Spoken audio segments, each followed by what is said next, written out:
What was that? No, you were good.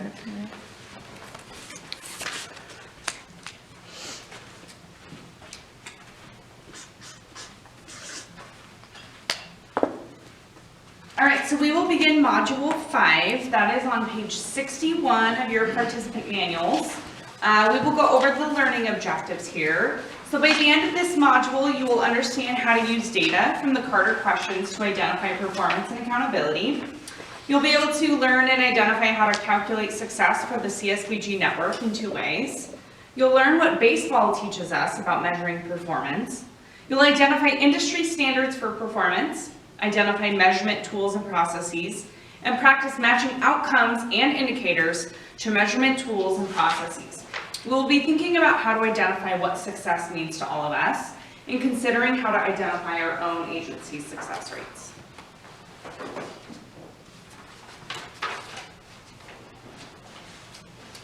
All right, so we don't have our poster of Carter's 7 key questions, but we have talked about them.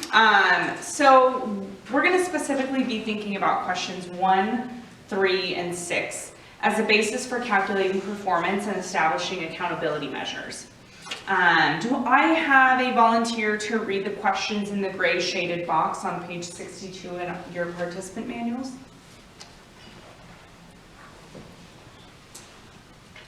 Sure. How many clients are you serving? What services do you give them? Am I on the right page? You are, yes. Yep. What happens to the clients as a result of the service? Perfect, yeah. So the primary characteristic of an outcome is that it represents a change or a benefit. And so in this module, we're going to be considering at what rate of change are we accomplishing that. So the next addition to our logic model here, as we've been continuing to build it, is going to produce a measure of performance. We saw in the creation of the indicator that we established a relationship between the number of clients who were served and the number of clients who achieved results. So 4 out of 10 will achieve the outcome in 6 months. This is going to be our basic calculation for measuring performance. So performance is a percentage, also known as a rate, that we use to measure performance that represents the relationship between those receiving the service and then those that are actually achieving the outcome. This is determining the extent to which an outcome is achieved. So there are 5 steps to identify the expected performance, so what we're expecting, and then there's a final 6th step to determine what's actually happening because of the services. So the first step is to identify the outcome. This is answering Carter question number 6, what happens to the clients as a result of the service. So identifying the outcome is going to yield it's a qualitative statement about what's going to be achieved with no numbers. The second step is to identify the service. We're answering Carter's question number 3. The service, maybe it's an activity, an intervention, or an output, and we're providing that because it's expected to produce the outcome. Step number 3 is going to answer Carter question number 1. How many clients are you serving? We're identifying the number of people that are receiving the service. Remember, we should always include a time frame when we're describing the service. So as we did here, we put a 6-month time frame on our service of talking to the bank, Habitat for Humanity, deposits, etc. Number 4 is identifying the outcome indicator or indicators. This is a quantitative statement where the number of the clients or units that are expected to achieve the outcome is added to the general outcome statement. Step number 5, we're estimating our performance by calculating the relationship between the number receiving the service and the number achieving the outcome. Because remember, just because you received a service doesn't necessarily mean you are achieving an outcome. So we're going to divide the number expected to achieve the outcome, it's going to be a numerator of the fraction, by the number that is expected to receive the service. That's going to be in the denominator of the fraction. And then we're going to yield a percent. So this percent is what our projected success rate is going to be. So 40% here is our projected success rate of our logic model. So everything that we just did is going to happen prior to the delivery of services. This is what you're doing when you're creating your applications for airing for the upcoming fiscal year. And so the final step number 6, is actually going to occur at the end of the fiscal year after the services have been completed. So number 6, actual performance is calculated. After the delivery of the service, using the same process as above, but we're replacing the projected or the targeted numbers with the actual numbers in both the numerator and the denominator. So after the services happen, we're going to know how many people were enrolled, and then we're also going to know how many people achieved that outcome. So the analysis of performance will include comparing the projected success rate percentage and the actual success rate percentage. So I'm going to take a moment here, and our results sheet for our logic model is going to be blank, and that's because we can't actually calculate the results till the fiscal year is ended.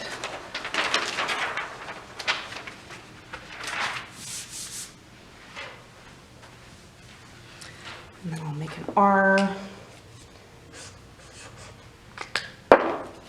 for our logic model over here. We're going to be in section 5 next to our outcome indicator.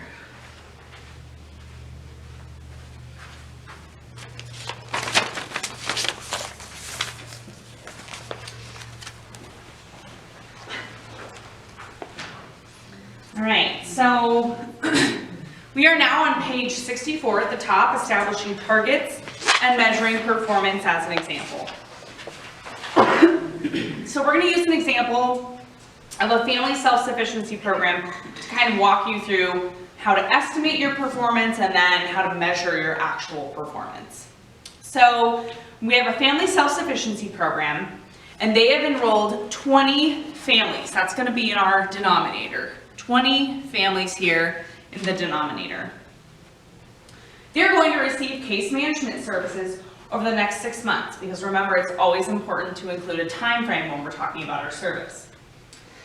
So out of those 20 families, it's estimated or projected that 7 of those will increase their household income as a result of the services by the end of the program. So we enrolled 20, and we're projecting that 7 are actually going to achieve the outcome, increasing their household income. So you can see on page 64 here, we've identified the outcome, which is to increase our household income. We've identified the service or activity, which is case management. We've identified the number to be served, that's our denominator. 20 families are going to be served. We've identified our outcome indicator. 7 families will achieve the outcome, that's our indicator. And then our projected success rate is going to be 35. So we're going to take the number who achieved versus the number, or divided by the number who have been served, and that's going to give us our performance rate. So now we want to measure actual performance. So the fiscal year has occurred, our services have occurred, the 6-month time frame, we're done. So now I'm going to unveil the rest of our flip chart, not so graciously.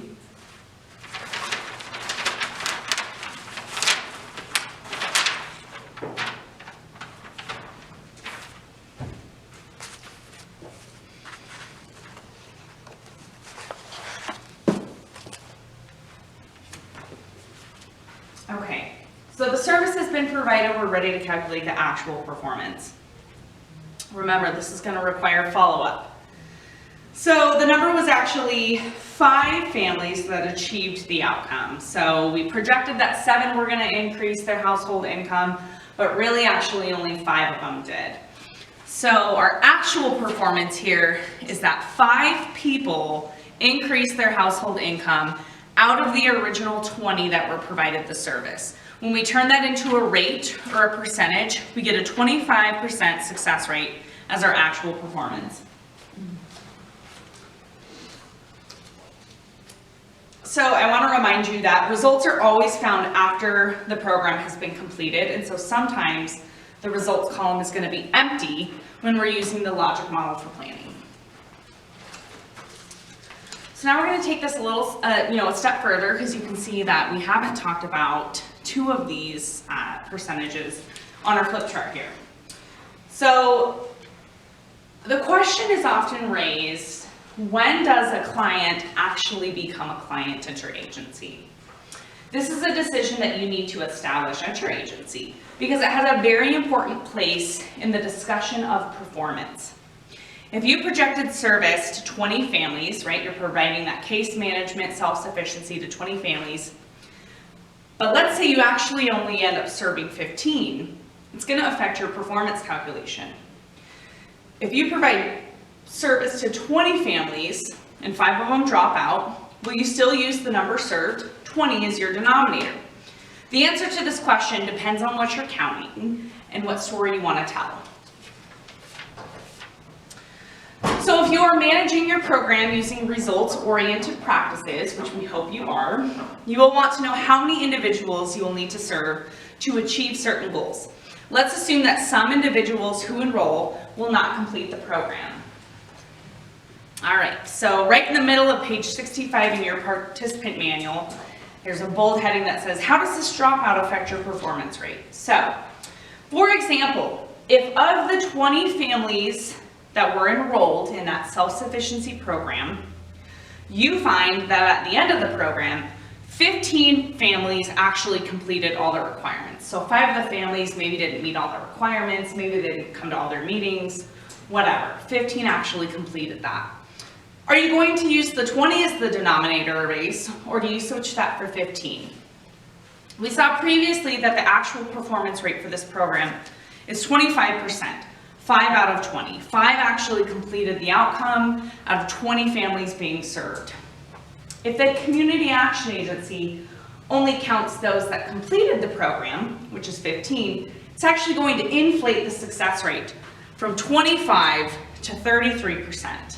So 5 families completed the outcome out of the 15 that actually completed the service.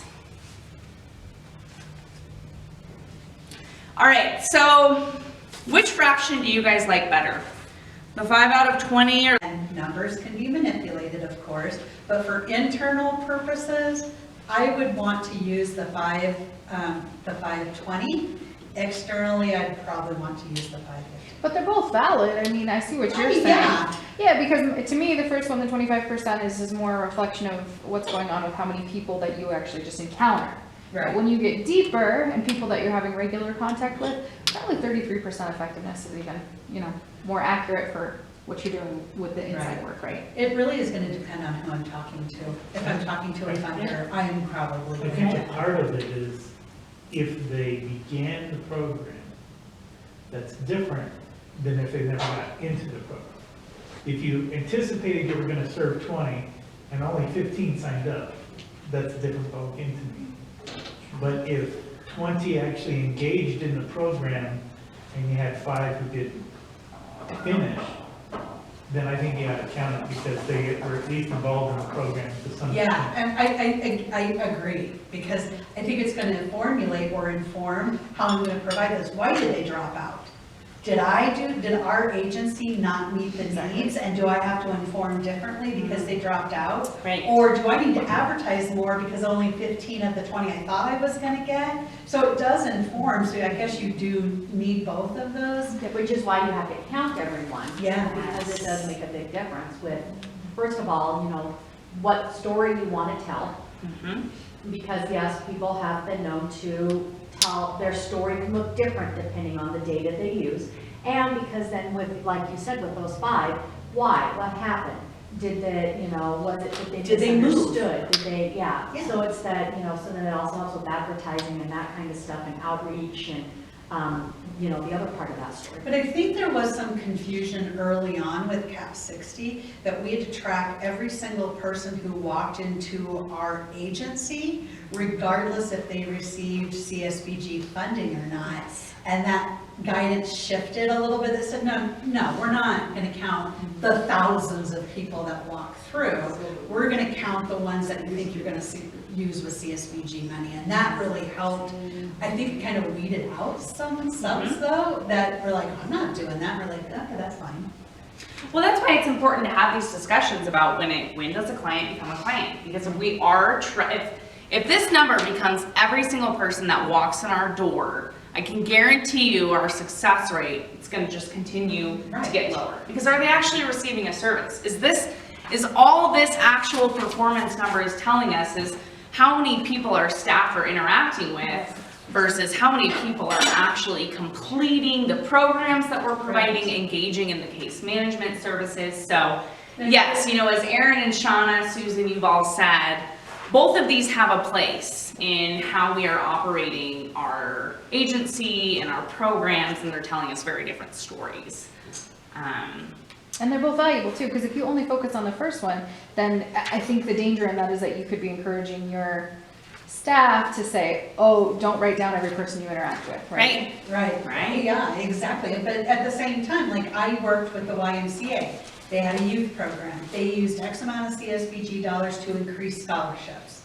But they were like, but I served 1,000 youth, so I have to send 1,000 youth through I have to report 1,000 youth. And it's like, no, you need to define when they become a CSBG customer. Yeah. Or Right. the whatever that definition is for what you're using. Right, they essentially qualify for the service. Somebody who approaches us, they qualify for the service, we have all the documents. For us, that's the beginning point. If somebody comes through and they make too much money, well, they're not a customer. They didn't qualify. Right. They make So your 20 would be who qualifies, your 15 would be who received the service. Yeah. Right. Amy, you had your hand up. Are we supposed to be putting every client in CAP 60 or not? I am not going to answer that. I'm gonna let Erin take the floor. No, I mean, unless, like Susan touched on, unless they're gonna be accessing CSBG money, that's when they need to be going to CAP 60. Unless you're using CAP 60 as a case management tool and putting your other funding sources in it, which is a whole nother conversation. Right, and you won't open that can of worms. You gotta There's have a not conversation time in the about world for that. I saw my thing. We had some, so. All right, so we're gonna finish up on the bottom of page 65 here. There are 3 bullet points in the gray shaded box at the bottom I just wanna go over, and that's when are we gonna use this reduced denominator here? And I think Kyle mentioned the first bullet points. Another situation when you might use a reduced denominator is when the actual number of participants served was less than what was projected, right? Keep in mind, we're applying for our CSBG dollars. Erin's gonna send the application out soon. We're projecting, right? We're just projecting. Similarly, if the actual number was higher than projected, the denominator would reflect an increased denominator. And then lastly, always use the actual numbers in the follow-up calculations. So a good indication of this is those of you who do housing support, and you've been cruising along, doing all sorts of housing, and then all of a sudden it switches to a different funding source outside of your agency, and you don't reach your projected. Well, a pandemic hit, you couldn't predict that. Well, but you get the opportunity at your report. Yeah, where you can explain that. You get to say, it's like, oh, why is my number way off? Because I spent $10,000 more in advertising, we got more people. But those are some of the realities. Yeah. Or conversely, ERAP takes over, and now your housing referrals go to nothing. Again, you can explain all that. There's just an explanation. But that's why those numbers sometimes can be different than you expect. Unless you have crystal balls that you're not sharing. Yeah. A tsunami's coming.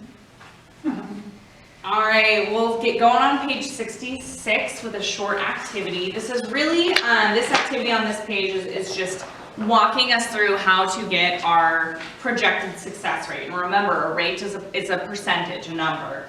So we can use, Shauna kind of already did it with our outcome indicator here.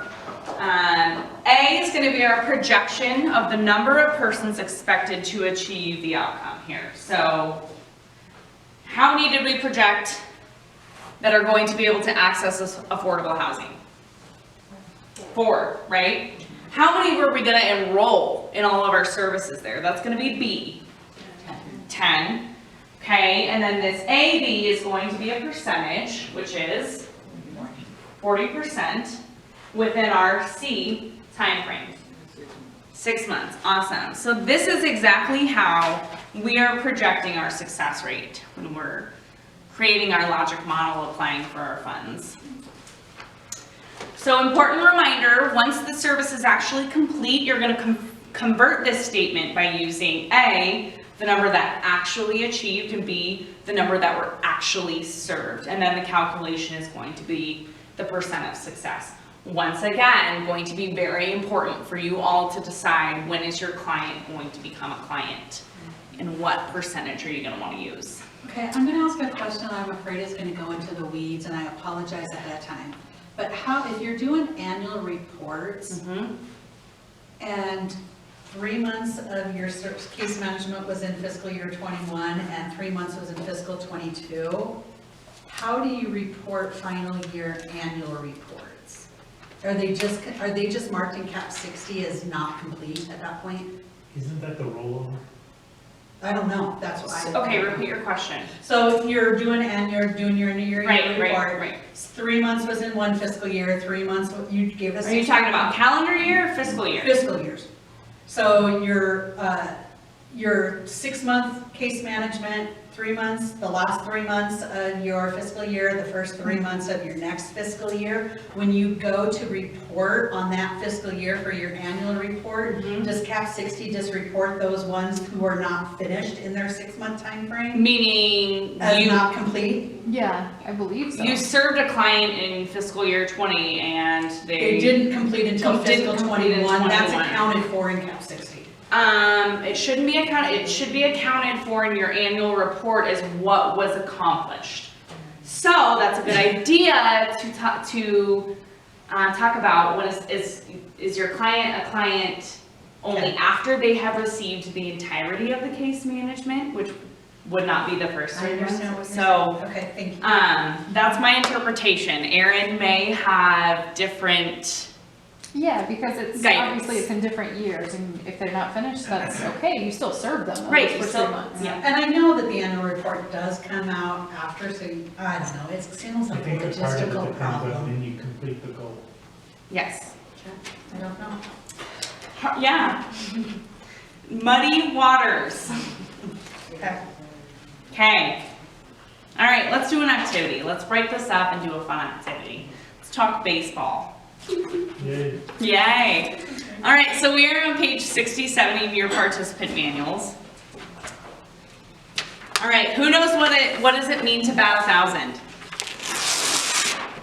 You hit, you make contact with the ball, or you have a hit, every time you stand up to the bat, every 10, every 100. Every 1,000 times, right? Every So 1,000. every 1,000 times you're up to bat, you bat and you hit the ball, and you have to at least get to first base. It's a lot. It's a big process, right? And you do that every single time out of 1,000 times. And so how often do you think that happens? Never, right? Yes, it's very unrealistic. Okay, so essentially it means to bat perfectly. And so that, batting 1,000 was a term that was integrated into common language in the baseball culture in the 1920s and has translated into non-baseball usage. It actually has come to mean the unattainable, and as a perfect record is unattainable.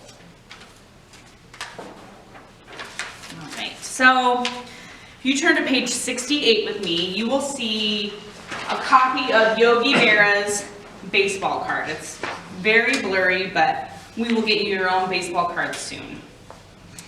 So on this baseball card, it shows that Yogi Berra had hit 179 times, meaning when you hit the ball and at least get on first base, out of his 584 times at bat, for a batting average of .307 or 30.7%. These numbers are the actual hits and times at bats, and the other numbers we used are standardized based on 1,000 times at bat.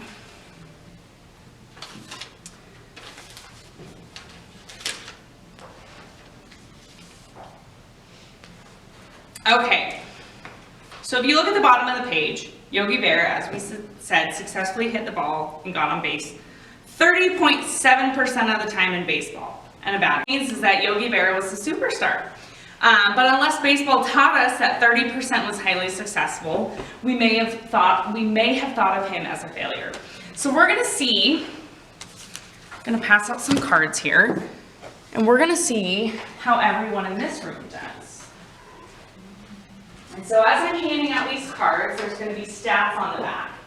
And you're gonna want the batting average. It's either gonna be listed as like the A, B, G, and you're gonna want the career, or you're gonna want the total. Batting average. You don't have enough for me, that's okay. There's plenty. This is math.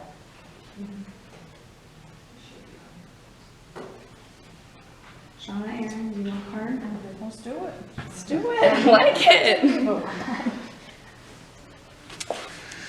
All right, has everyone been able to find their batting average? Once again, it's either listed as ABG, BA. Susan, do you have? .336. Okay, yes, let's, whoa. I know. It's okay. It's Jack McKeown. .336. Okay, we'll go around the room. Melissa? .227. Okay. .284. Okay. .308. Oh, that was the team leader, Tony Gwen. Well, you could just help. What's up, us. Susan?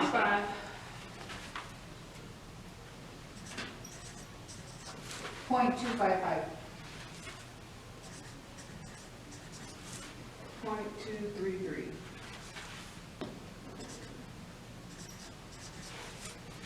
.288.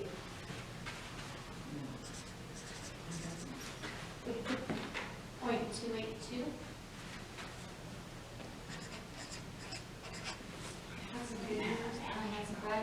All right. .290. Okay. .295.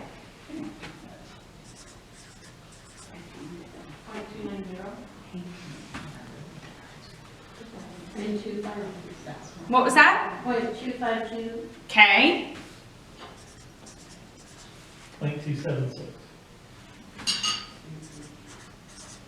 0.25. 0.25? Okay.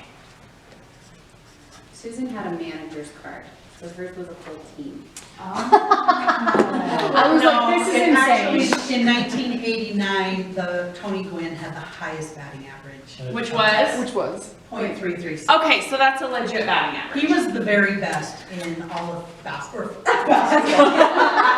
Wow. Whatever sport this is. I actually, You sounded awesome forever. Yeah. Okay. So what do you guys notice? I'll just kind of hold this up for everyone. What do you guys notice about what's on our chart here? Susan's the best. That Susan's the best, yeah, number one. and I'm the world. And that, The majority of people are below average. or in the average, right? Oh, and the average. Yeah, the average is below the 30. So that, just to remind you that below average is 0.25, is 25% and below. 25% to 29.9% is average, and then 30% and above is superstar. So what that means is 30% achieving their outcome is superstar, is amazing. So we have a 40% here. We were talking about earlier, like, gosh, is 40% really low? Only 4 out of 10, but we're like beyond superstars if we've got 4 out of 10 families achieving the outcomes. So this is an important lesson here to talk about what baseball can teach community action agencies and teaching them about their performance. So baseball's been collecting statistics since 1876, and they started with pencil and paper. They recorded what happened, and they analyzed the data. In over 135 years, baseball has developed standards of performance and has learned that they have very little ability to improve the performance of excellence, whether manufacturing better bats, designing and building ballparks to favor the hitters, changing the manufacture of the baseball to make it more lively, reducing the distance of the bases, and even changing the height of the pitching mound. there was little that they could do to actually increase the performance of 30%. Besides steroids. What was that? Except for steroids. Except for steroids, The right? asterisk years. Right. And yeah, what did the Astros do? Cheating. Yeah, okay. Yes, and clapping and their band. Yes, very little that they could do, honestly. So if baseball had not provided the evidence through collection, reporting, and analysis of data, or had not educated the public about the meaning of 30%, we would not know that what we were observing was success. And so a key point there is educating the public, educating our customers, right? So what did baseball do that we didn't do? They clearly identified the performance indicator, which was they need to hit the ball and get on base, as related to the outcome, which was winning the game. They observed performance and kept records. Then they analyzed that data. They developed a benchmark of excellence based on the analysis. They publicized what they had learned, so the public knew that 30% is excellent. All right, so in thinking about how community action agencies and the work that we do relates to how baseball works, would it be reasonable to expect a 10% improvement in every single fiscal year? No, No. Why? because we're working with people. Right, this isn't baseball. People that are imperfect. Yeah.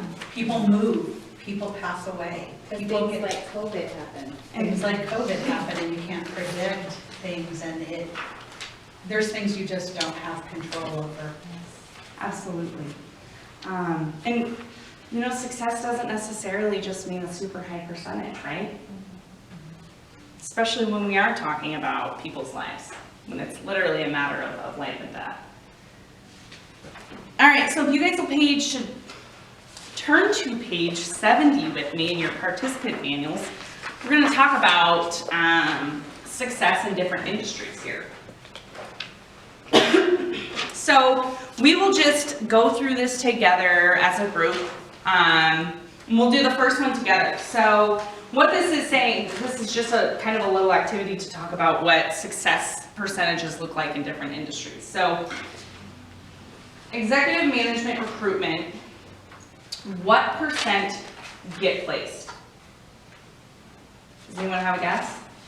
It's low, isn't it? 20% out of executive management recruitment, 20% actually get placed. All right, out of new magazines, how many survive the first 12 months? 5. 5%? Yeah. Lower. 3. 3.3% actually survive the first 12 months. Which now I wonder if it's even lower, right? Right, everything's digitized. Okay, so movies. How many or what percent actually make a profit? Does anyone have a guess? Actually make a profit? Okay. 1 in 100. Aaron has no faith. There's a lot of bad movies, so. 1 in 6, they're not all that bad. These must be like Hollywood movies. Right, okay. 1 in 6, which is about 16.7%, actually make a profit. All right, Broadway. So Broadway plays. Okay, Broadway plays, yes. 1 in how many or what percent make a profit? 1 in how many Broadway plays will actually make a profit? Well, this year it's 0. Well, right. Yeah, we need to update this with Yeah. COVID times. 30. 1 in 7 or 14.3%. I've jaded you guys. Everyone's making this really, really low. Okay, music recordings. I'm assuming that's probably, yeah, albums. What percent make a profit? Did I hear 50? Less. Anyone else? That's crazy low. I don't know. 8, 3, 50, 5. 5. You're right, 5% make a profit. So if you were thinking about quitting your job at the community action agency and going into music recording, Just know that you have a 5% chance of making a profit. So I was gonna say, it sounds like pretty good money. And you Yeah. have lots of friends to download your music. Yes. All right, prescription drugs, how many of them make it to the market? 2%. Okay, this one's a little bit higher. 7. 20%. Okay, so of those prescriptions that do make it to the market, which of those make a profit? 100%. Well, yeah, in some regard, yes. It's actually 33%. I know. All right, Pfizer, we should all know that name really well by now. Let's see, what percent make it, well, let me see what it says on yours. Okay, 1 in how many new drugs make it to market? And remember, it takes 10 to 12 years to develop a product unless it's COVID and it takes a year. 150. 1 in how many? 150 you say? Any other guesses? 1,000. 1 in 1,000. So it's 1 in 100 new drugs, or 1% make it to the market. All right, DuPont. 1 in how many, or what percent of ideas generate one major marketable new product? 1 in how many ideas? 100. 250, or 0.004%. All right, what is this? On-time railroad delivery, plus or minus how many hours? 6. 24. Give or take a day, it's gonna be on time. But now that they're literally laying off, so many of the railways are going down, so we'll be seeing how that one goes. So it is possible to have 100% in CSBG legitimately. It's all proxy outcome. Yes, it is. There's not that many proxy out there. There's not that, yeah, there. I only know, what is it, Meals on Wheels, Head Start, and I don't know of any other ones. WIC. So proxy outcomes have to have a very, very extensive research base, and I don't recommend creating your own proxy outcomes or doing the research for it. Okay, so just the last bullet point way to target for success, and this is when we're talking about our NPIs or our outcomes. So performance in this case refers back to one of the key provisions of GIPRA, and that's agencies must be able to accurately identify performance goals or targets prior to beginning service. So the NPIs, or National Performance Indicators, are about performance. They identify success, just like we discussed, using a calculation based on numbers served and the numbers achieving results.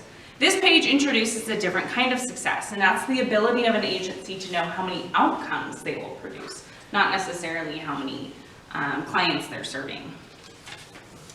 So the ability of a local community action agency to identify their own performance targets continues to be of the interest to ACS, to Congress, and then the national network of CAAs.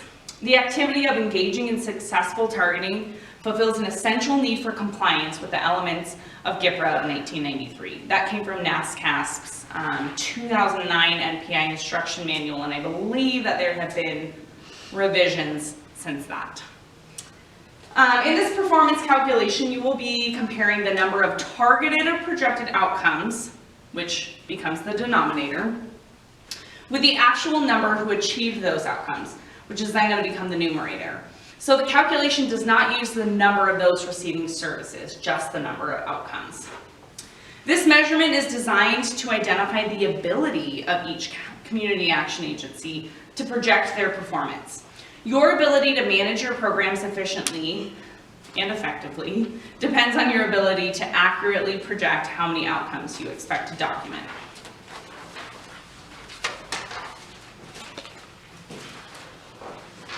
All right, page 72 in your participant manuals. As we have identified earlier, it's important to compare the number of those participating in the program or service to those that have actually achieved the outcome. As previously discussed further, this is characterized by the use of a fraction, where the denominator is the number of people participating or attending, and the numerator is the number that have achieved the outcome. This is our indicator. The percentage in the indicator is useful to measure both client and program success. However, another kind of performance is a comparison of the number of targeted outcomes to the number of actual outcomes achieved by a program or service. In this calculation, the number is the number of actual outcomes achieved, the numerator is the number of actual outcomes achieved, and the denominator is the number that was projected or targeted prior to the start of the program. So dividing the numerator by the denominator yields a percentage which is used to measure a different kind of performance. These two statistics which are used to tell very different stories. They're going to tell us how much success was achieved by a client who participated in a program or service. They're going to tell us how well a CAA did to achieve its targeted outcomes, and then how well that community action agency is able to project its ability to achieve the results. So I want to remind you, when we talked about measuring our actual performance, that was the 5 out of 20 or the 5 out of 15. That requires follow-up, right? We have to actually complete the service. We need to follow up and see, did they actually increase their household income by 10%? So this page here, page 72 in your participant manual, is just identifying an acceptable range, which is basically plus or minus 20%. When the agency performance is outside of this range, follow-up is done. And so I believe, so in the middle of page 72, it's going to talk about if your agency is not within the range of 80 to 120% of basically being able to project your outcomes. And so if you weren't able to, I think, predict 80 to 120, is that still right on the annual report? It's gonna, That's what's triggering all of your yes. platform stuff, yeah. Right, on your smart forms, yes. It's gonna ask you to provide, like, hey, why was this below 80%? Or Susan, you were way above 120% there. Is this accurate, right? And oftentimes it is, and we have to explain that things like COVID happened, and we had new leadership, or we changed our services, right? And so basically that's what it's telling us. What are some reasons an agency has under or over projected their outcomes? Does anyone have any ideas? That doesn't count COVID? Yeah, okay, COVID, right? That would be a good one. Maybe an industry shuts down in a community or something that's Right. relying on one industry. Right, yeah, I think both of those really highlight funding. So funding can either be reduced or it can be increased in the middle of a fiscal year. And that's going to completely throw off, who's achieving their outcomes. I've had to use not an excuse, but the reason that previous year's numbers were incorrect and calculated incorrectly. I had to put that in Previous there. years, right, because we should be building on previous year's data. What if the outcome changed? Or the need changed? Right, what if we're in the third year of our CNA and we're still providing services that were consistent with the first year that the CNA was done, and that need isn't there? We're probably going to have a skewed rate of projected outcomes. That's why it's important to use your CNA, your community needs assessment, to help you provide services. And then lastly, it could be that the agency was unable to recruit or enroll the expected number of customers, right? Once again, hopefully you're providing services that are consistent with the need in your community. It could also be, as we enter data, I've encountered staff members who were only putting in goals once they were completed, so you have 100% success. Oh, right. Because That when would you become a trigger a customer, suspicion, wouldn't you? I mean, if you saw that, you'd be like, And that might set off like the warning or the error or whatever. It will. And then the federal government is the one that's like, what? But that's why I try to look through on a quarterly basis, so it doesn't take so long to try to fit. All right, so join me on page 73, and we're going to take this a little step further and finish our logic model over here. So when you're considering the outcomes that you expect to achieve, you need to consider how you're going to measure those. How are you going to know that that outcome was actually achieved? How are you going to know that the families raised their household income by 10% after the 6 months? So pages 73 and 74 are going to provide you further information about 4 shortcuts that can be identified here. These pages include examples of both output and outcome measurement tools. Once again, output is our service, outcome is the change. It's important for you to make the distinction between the 2 kinds of measures. Output measurement tools document the services, like I just said, and outcome measurement tools document the change. So intake forms would document how many people were enrolled, right, the output. And a pre-test and a post-test would actually document the change in skill or knowledge, our outcome.